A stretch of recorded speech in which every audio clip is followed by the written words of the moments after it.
ओम श्री हनुमते नमः। आदिदेव नमस्तुभ्यं प्रसीद मम भास्कर। दिवाकर नमस्तुभ्यं प्रभाकर नमस्तुते।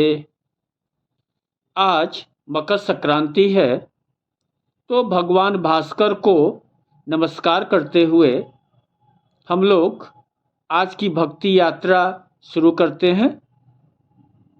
श्रीमद् भागवत गीता के 6वें अध्याय का आधार लेकर आजकल हम लोग भक्ति यात्रा में ध्यान योग की चर्चा कर रहे हैं। आप लोगों को स्मरण होगा कि अब तक शुरू के 2 मंत्रों से हम लोग ने यह समझा कि ध्यान के लिए आवश्यक है कि हम अपने कर्तव्यों को निष्ठा से करें, पर वे कर्म फलों पर आश्रित न हो, यानी कर्म में कर्तव्य भाव रहे। दूसरी बात यह समझ में आई कि संकल्प रहित कर्म करें। इससे यह होगा कि हम सफलता असफलता के द्वंद्व से मुक्त हो जाएंगे। हमारे जीवन में दुख का भाव समाप्त हो जाएगा, कम हो जाएगा,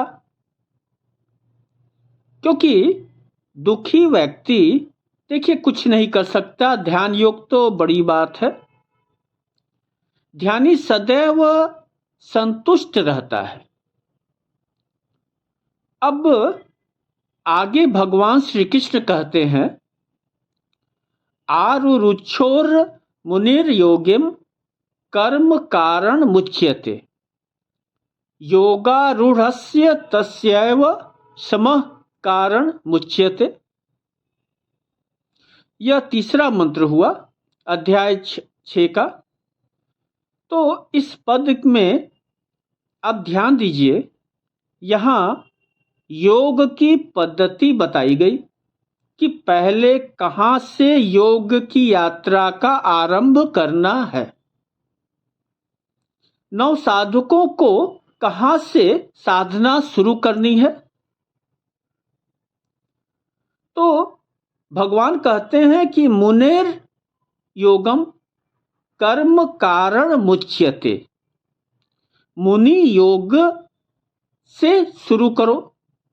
मुनि योग मतलब अष्टांग योग के द्वारा योग के आसन पर पहुंचो, उस पर आरूढ़ हो। आरुरुक्षोर मुनेर योगम। अष्टांग योग का अर्थ आप जानते हैं, फिर भी अपने स्मरण के लिए देखिए, योग के 8 चरण बताए गए। महर्षि पतंजलि ने योग का 8 चरण कहा। साधकों को मानसिक संतुलन के लिए इन 8 चरणों की यात्रा करनी होती है। सबसे पहले 5 बहिरंग हैं, यम, नियम, आसन, प्राणायाम और 5वां प्रत्याहार। यम यानी कि संयम का पालन। यहां से आपको यात्रा शुरू करनी होती है। यम के बाद नियम यानी निर्दिष्ट पथ, फिर आसन, फिर प्राणायाम और फिर प्रत्याहार। प्रत्याहार यानी वापस आना, बाहरी दुनिया से नियंत्रित न होना, बाहरी भोगों से नियंत्रित न होना, बाहरी दृश्यों से नियंत्रित न होना, अपने आप को समेटना, यानी कि प्रत्याहार। तो ये 5 अंग जो हुए, चरण, वो बहिरंग हुए शुद्धि के।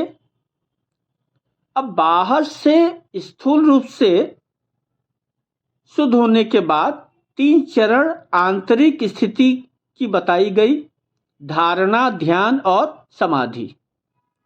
धारणा यानी एकाग्रचित, ध्यान चिंतन और समाधि यानी सामंजस्य पूर्ण संपूर्णता, यानी संपूर्ण विश्राम की स्थिति।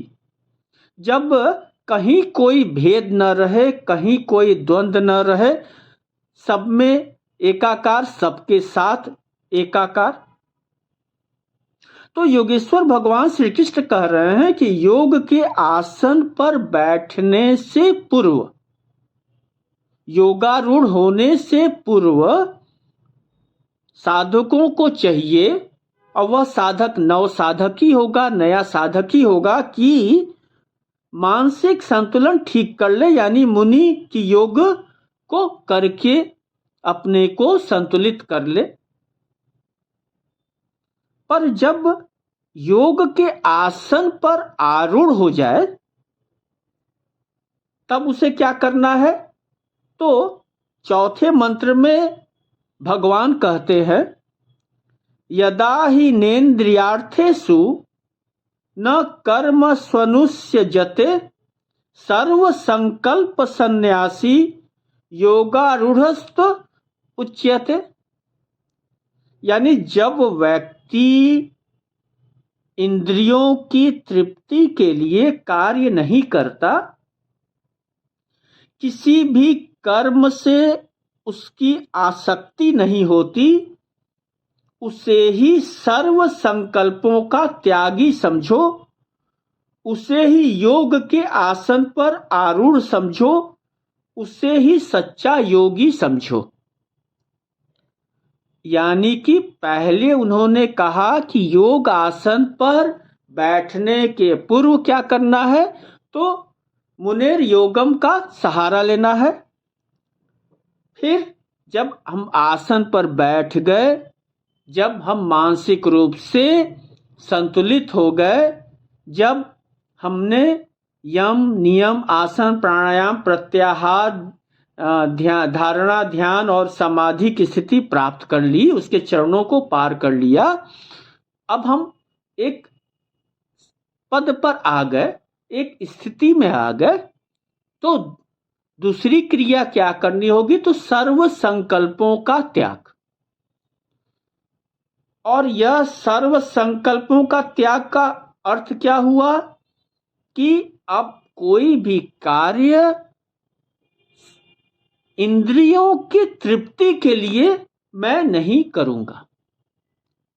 देह की एक आवश्यकता है, शरीर की आवश्यकता है, श्वास लेना वगैरह, तो ये क्रिया तो होती रहेगी, पर इच्छाओं की पूर्ति के लिए मैं कोई कार्य नहीं करूंगा। इसी बात को साधारण बोलचाल की भाषा में समझिए तो देखिए, शारीरिक क्रियाओं की कुछ आवश्यकताएं हैं।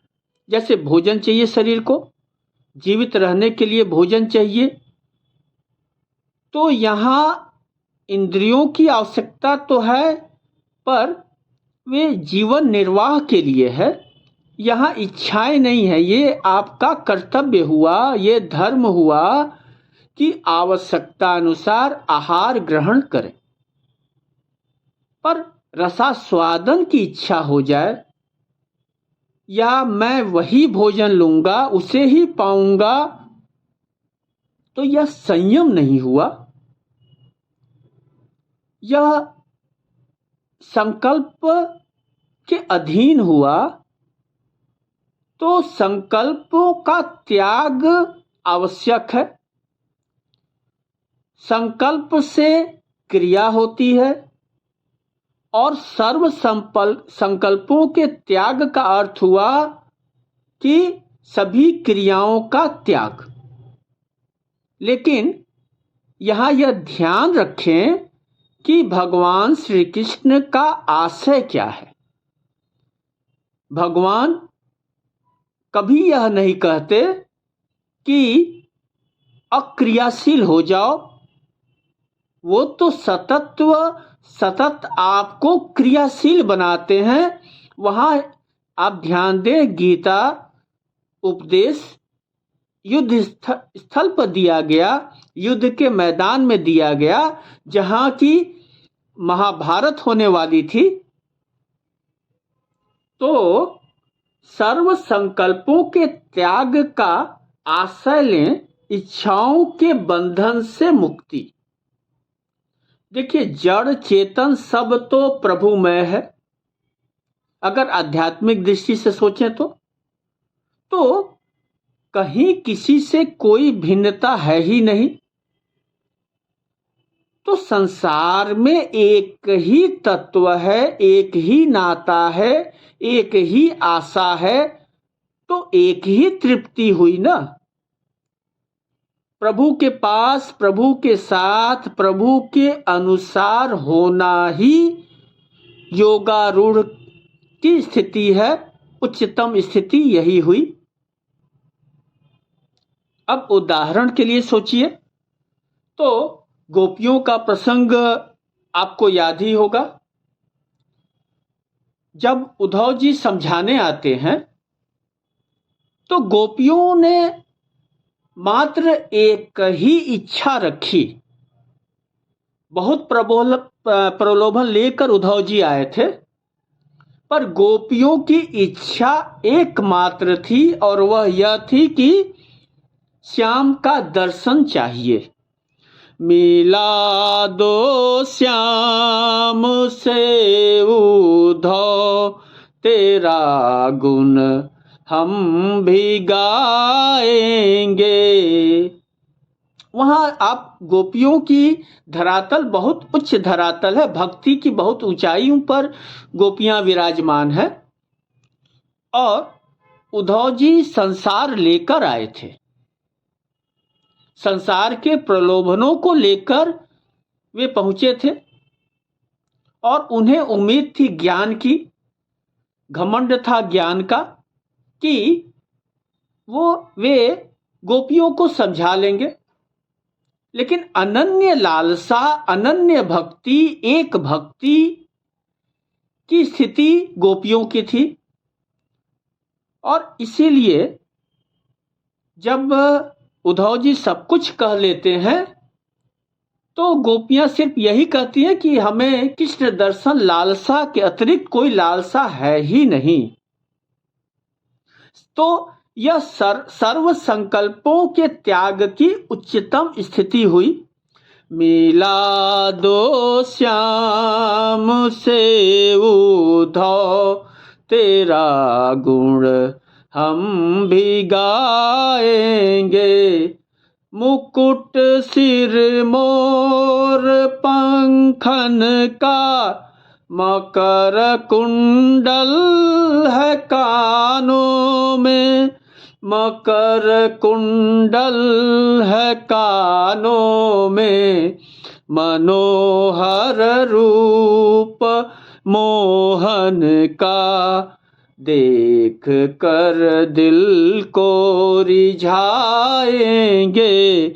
मिला दो श्याम से उद्धव, तेरा गुण हम भी गाएंगे।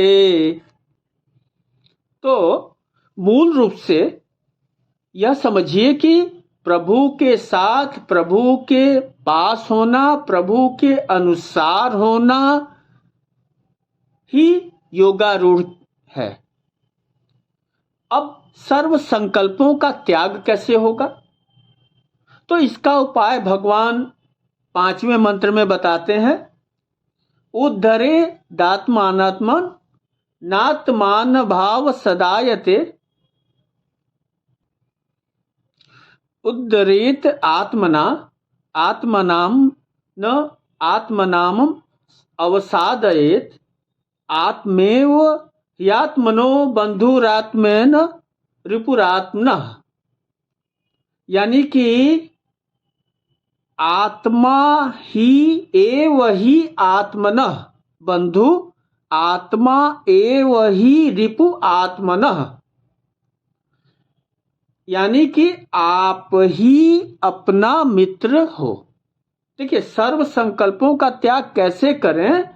तो प्रभु कहते हैं कि तुम अपना ही मित्र हो, अपना ही शत्रु हो। आत्म एव ही आत्मनः बंधु, आत्मा एव ही रिपु आत्मनः। तुम अपना मित्र हो, अपना ही शत्रु हो, और अपना उद्धार तुम्हें स्वयं ही करना होगा। उद्धरेत आत्मना आत्मना आत्मानम न। तो अपना उद्धार भी तुम्हें स्वयं ही करना होगा, और आत्मनम अवसादयेत यानी कि अपने को दुख से, पतन से बचाना भी तुम्हें ही होगा। यह श्री कृष्ण महाराज की वाणी है, प्रभु की वाणी है, योग की वाणी है कि बुद्धि, बल, विद्या आप देखिए दूसरों से ले सकते हैं, प्रभु कृपा से प्राप्त कर सकते हैं, गुरु कृपा से पा सकते हैं, पर अंततः उद्धार तो स्वयं ही करना होगा। जब तक आपका मन नहीं चाहेगा, कुछ नहीं होने वाला है।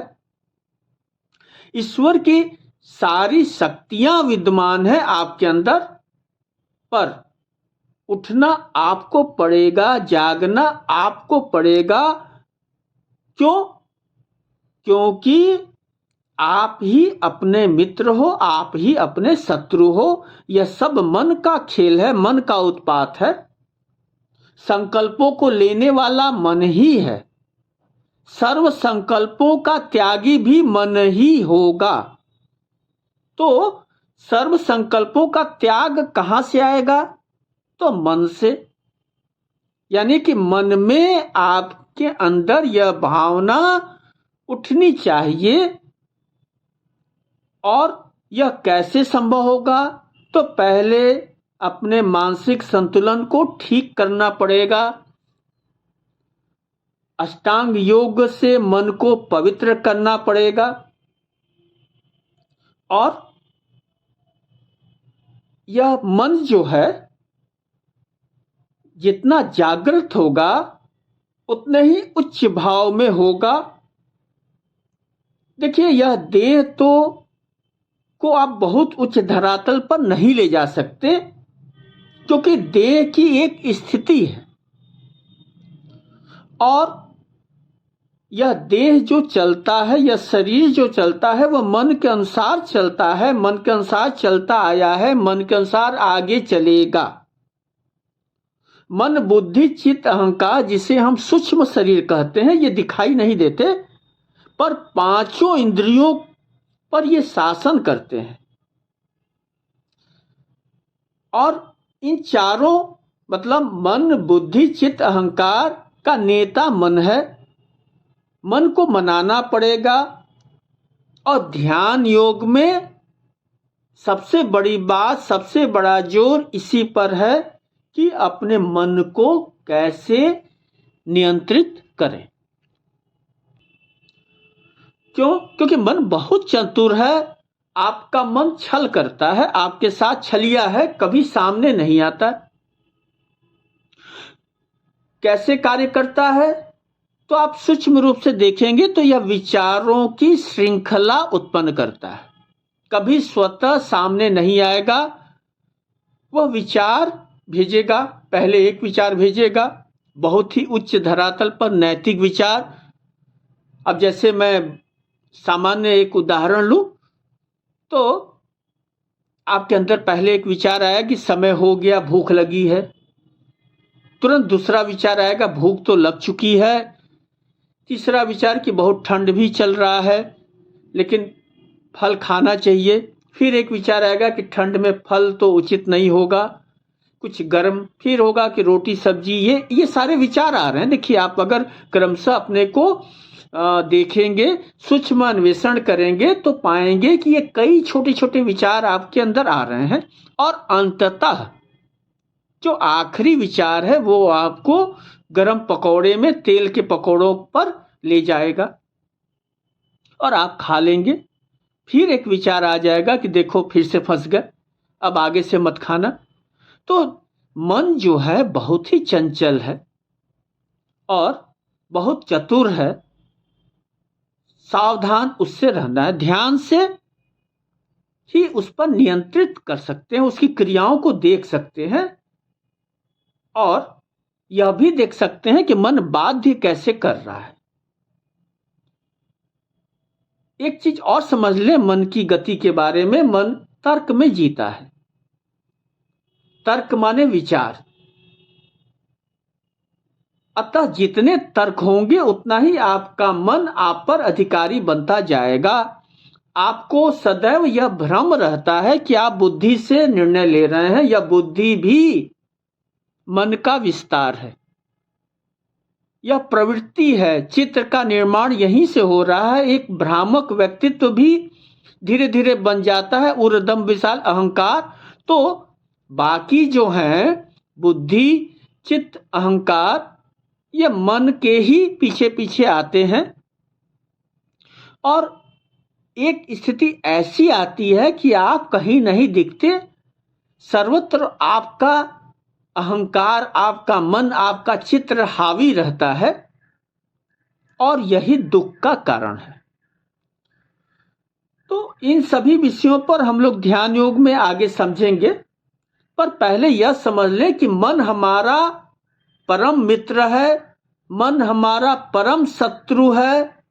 इसलिए अपना उद्धार तभी संभव होगा जब मन की गति को हम नियंत्रित करेंगे और उसके लिए आपको एक जगह स्थिर रहना होगा, एक आश्रय लेना होगा।